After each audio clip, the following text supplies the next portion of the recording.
আসসালামু আলাইকুম, সবাইকে স্বাগত জানাচ্ছি আমার দেশ পোস্ট এডিটোরিয়ালে। আপনাদের সঙ্গে আছে আমি হুমায়রা নাওচিন। দর্শক, আমাদের আজকের পোস্ট এডিটোরিয়ালটির শিরোনাম 1/11-এর কুশীলবরা ও ভবিষ্যতের শঙ্কা। লিখেছেন আমার দেশের সহযোগী সম্পাদক আলফা জানাম। চলুন দর্শক, পোস্ট এডিটোরিয়ালটির বিস্তারিত জেনে নেওয়া যাক। বাংলাদেশের রাজনৈতিক ইতিহাসে বিদেশি শক্তির সরাসরি সমর্থনে একটি পুতুল সরকার গঠন করা হয়েছিল 2007 সালের জানুয়ারির মাসে, যা 1/11-এর সরকার নামে পরিচিত। এই সরকারের তুলনা করা হতো আফগানিস্তানের হামিদ কারজাইয়ের সরকারের সঙ্গে। দুটো সরকার ছিল পশ্চিমা বিশ্ব ও ভারতের মদতপুষ্ট। এই সরকারের মাধ্যমে বাংলাদেশের রাজনীতিতে ভারতের সরাসরি হস্তক্ষেপের অবারিত সুযোগ তৈরি হয়। সেনাবাহিনীর সমর্থনে এ ধরনের একটি বিদেশি মদতপুষ্ট সরকার গঠনের জন্য নির্বাচিত সরকারের সময় থেকে ক্ষেত্র প্রস্তুত করা হয়েছিল। এই প্রক্রিয়ার সঙ্গে বিদেশি শক্তির যেমন সমর্থন ছিল, তেমনি দেশের তৎকালীন বিরোধী রাজনৈতিক দল আওয়ামী লীগ, সেনাবাহিনীর একটি অংশ, কথিত সুশীল সমাজ এবং গণমাধ্যমের একটি অংশ এর সঙ্গে জড়িত ছিল। প্রতিটি অংশ পরবর্তী সময়ে তাদের কাজ ও কথার মাধ্যমে সংশ্লিষ্টতার প্রমাণ দিয়েছে।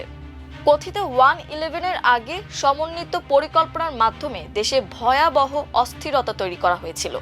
নির্বাচন কমিশনার থেকে শুরু করে তত্ত্বাবধায়ক সরকার গঠন পর্যন্ত একের পর এক সাংবিধানিক অচলাবস্থা তৈরি করার চেষ্টা চলে, যার ভয়াবহ পরিণতি ছিল 28 অক্টোবরের লগি বৈঠার তাণ্ডব। তৎকালীন বিরোধী দল সারা দেশে অরাজক পরিস্থিতি সৃষ্টি করেছিল। আওয়ামী লীগের সে সময়ের যুগ্ম সাধারণ সম্পাদক ওবায়দুল কাদের হুঙ্কার দিয়েছিলেন বঙ্গভবনের অক্সিজেন বন্ধ করে দেবেন। এই সহিংসতার পথ ধরে ঘোষিত নির্বাচন বাতিল করে 1/11-এর সরকার ক্ষমতায় অধিষ্ঠিত হয়। এই সরকারের ক্ষমতা গ্রহণে বিদেশি সংশ্লিষ্টতার প্রমাণ পাওয়া যায় জাতিসংঘের একটি ভুয়া চিঠির মাধ্যমে। জাতিসংঘ মহাসচিব বান কি মুনের লেখা চিঠিতে ঢাকায় অবস্থিত ইউএনডিপির আবাসিক প্রতিনিধি রেনেটা লক ডেসিলিয়েন নিজে এক প্যারা যোগ করে। তাতে বলা হয়, সম্ভাব্য নির্বাচনে বাংলাদেশ সেনাবাহিনী সম্পৃক্ত হলে আন্তর্জাতিক শান্তি মিশনে বাংলাদেশের ভবিষ্যৎ ভূমিকা ক্ষতিগ্রস্ত হবে। এই ভুয়া চিঠি দেখিয়ে সেনাপ্রধান জেনারেল মঈন উদ্দিন আহমেদ বেসামরিক ব্যক্তিদের সামনে রেখে সেনা অভ্যুত্থান ঘটান। বাতিল করা হয় নির্বাচন।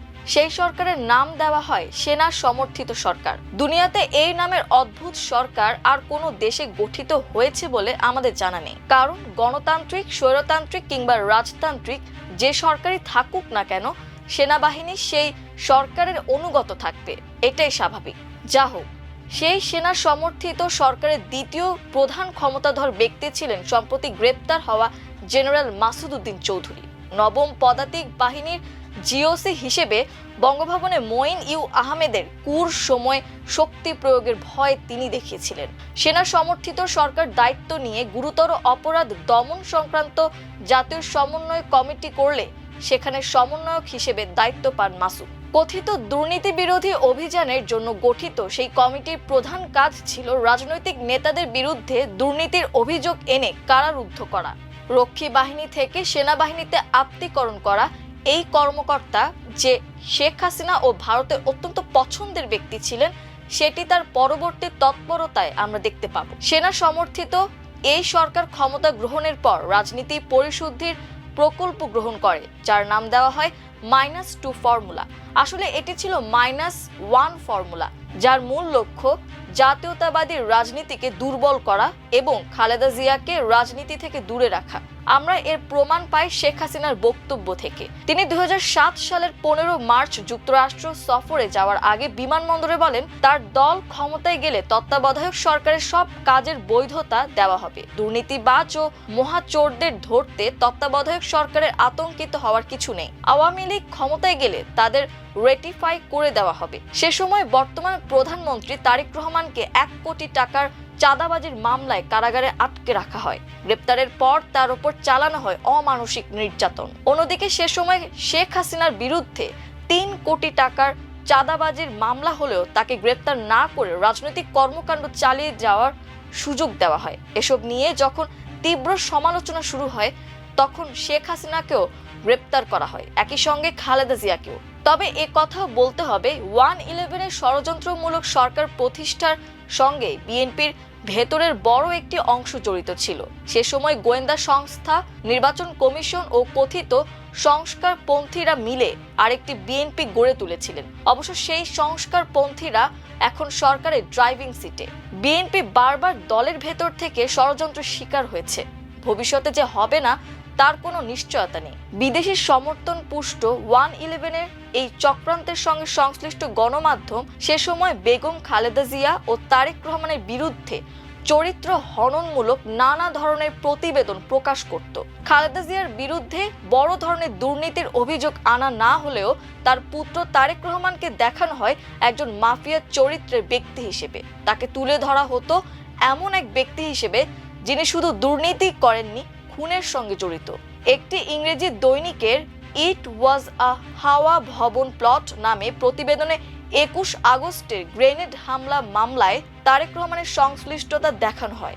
এছাড়া একই ইংরেজি পত্রিকায় ক্রাউন টু ক্রাইম শিরোনামে ধারাবাহিক কিছু প্রতিবেদন প্রকাশ করা হয়। ডেইলি স্টারে 2018 সালের 10 অক্টোবর প্রকাশিত এরকম এক প্রতিবেদনে বলা হয়, তার মা খালেদা জিয়া সরকার প্রধান থাকায় তারেক রহমান হাওয়া ভবনকে একটি বিকল্প পাওয়ার হাউসে পরিণত করেন। সেখান থেকেই তিনি রাষ্ট্র বিষয়গুলো পরিচালনা করতে শুরু করেন। তিনি লুৎফুজ্জামান বাবরকে স্বরাষ্ট্র প্রতিমন্ত্রী হিসেবে বেছে নেন, যার অতীত ছিল ধোঁয়াশাপূর্ণ।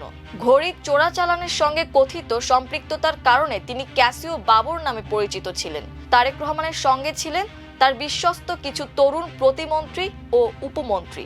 চাটুকারদের এক বিশাল বাহিনী সবসময় হাওয়া ভবন ঘিরে রাখত। তারা জানত প্রকৃত ক্ষমতার উৎস কোথায়। একই সঙ্গে তারেক রহমান, গিয়াসউদ্দিন মামুনের মতো তার পুরনো বন্ধু এবং রুহুল কুদ্দুস দুলু, নাদিম মোস্তফা, আমিনুল হক ও আলমগীর কবিরের মতো কিছু সন্দেহজনক মানুষকে নিজের চারপাশে জড়ো করেন। উত্তরাঞ্চলের এই রাজনৈতিক নেতাদের সঙ্গে ওই অঞ্চলের ইসলামী উগ্রবাদীদের গভীর যোগসূত্র ছিল। তারা তারেকের রাজনৈতিক দৃষ্টিভঙ্গিরই প্রতিফলন ঘটাতেন। উদারপন্থী হিসেবে পরিচিত আওয়ামী লীগের বিরুদ্ধে তাদের এক শক্তিশালী হাতিয়ার হিসেবে বিবেচনা করেছিলেন তারেক। তবে মামুনের ভূমিকা ছিল ভিন্ন।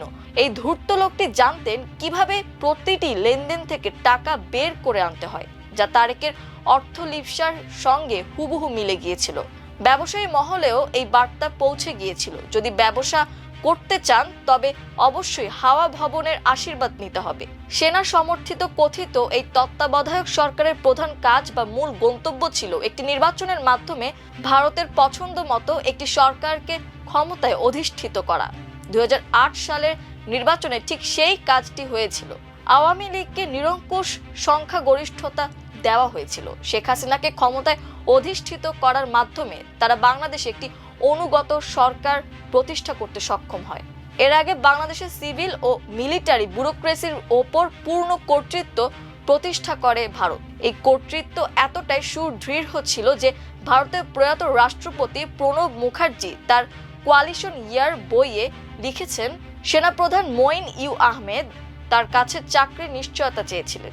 এ সময় সেনাবাহিনীতে ভারতীয়করণের অংশ হিসেবে তিনি যে ঘোড়া আমদানি করেছিলেন তা ধীরে ধীরে সমরাস্ত্র আমদানিতে রূপ নিয়েছিল।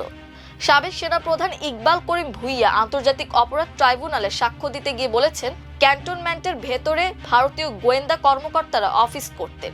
বিদেশি সমর্থন পুষ্ট রাজনৈতিক নেতৃত্বের সঙ্গে সেনাবাহিনী ও বেসামরিক আমলাতন্ত্রের যোগসাজশের মাধ্যমে দেশে ফ্যাসিবাদী শাসন কায়েম হয়। এই নিপীড়নমূলক ফ্যাসিবাদী শাসন কায়েমের যারা ভিত্তি তৈরি করে দিয়েছিলেন তাদের প্রধান চরিত্রের একটি ছিলেন মাসুদ উদ্দিন চৌধুরী। সেনা সমর্থিত সরকারের 1.5 বছরের মাথায় 2008 সালের জুনে লেফটেন্যান্ট জেনারেল মাসুদ উদ্দিন চৌধুরীকে বাংলাদেশের হাই কমিশনার করে পাঠানো হয় অস্ট্রেলিয়ায়। 2009 সালে ক্ষমতায় আসা আওয়ামী লীগ সরকারও তাকে সেই দায়িত্বে রাখে। কারণ হাসিনা তার অবদান ভুলে যাননি, বরং তাকে আরো বড় প্রতিদান দিয়েছেন। অবসরের সময় হয়ে গেলে তার চাকরির মেয়াদ 2012 সালের 31 ডিসেম্বর পর্যন্ত বাড়ানো হয়। সেনাবাহিনী থেকে অবসরের পর ঢাকায় একটি 5 তারা হোটেল ব্যবসা শুরু করেন মাসুদ উদ্দিন চৌধুরী। পাশাপাশি তিনি শুরু করেন জনশক্তি রপ্তানির ব্যবসা। 2018 সালে বিনা ভোটের নির্বাচনে তিনি এমপি হওয়ার আকাঙ্ক্ষা প্রকাশ করেন। হাসিনা তার সে আশাও পূরণ করেন। হাসিনার নির্দেশে তিনি HM এরশাদের নেতৃত্বাধীন জাতীয় পার্টিতে যোগ দেন। দলটির মনোনয়নে একাদশ সংসদ নির্বাচনে ফেনী ৩ আসন থেকে ৯৩% ভোট পেয়ে সংসদ সদস্য নির্বাচিত হন। এখন প্রশ্ন হলো, 111-এর কুশীলবদের প্রধান জেনারেল মঈন ও ফখরুদ্দিন আহমদরা দেশ ছেড়ে চলে গেছেন। জেনারেল মাসুদ গ্রেফতার হলেন, অন্যদের কি হবে? সে সময় নির্যাতন নিপীড়নে যারা সরাসরি অংশ নিয়েছিলেন কিংবা নিপীড়নে ইন্ধন জুগিয়েছিলেন, তারা কি বিচারের বাইরে থাকবেন? গণ অভ্যুত্থানের মাধ্যমে ১.৫ দশকের ফ্যাসিবাদী শাসনের অবসান হলেও যারা সেই শাসনের ভিত্তি রচনা করেছিলেন তাদের তো অন্তত জবাবদিহির আওতায় আনা উচিত। সেই সাহস কি নির্বাচিত সরকার দেখাতে পারবে? যদি না পারে, তাহলে দেশি বিদেশি চক্রান্তে ফ্যাসিবাদী নিপীড়নমূলক শাসন হয়তো আবারও ফিরে আসবে। দর্শক, এই ছিল আমার দেশ পোস্ট এডিটোরিয়ালে। এতক্ষণ আমাদের সঙ্গে থাকার জন্য অসংখ্য ধন্যবাদ। আল্লাহ হাফেজ।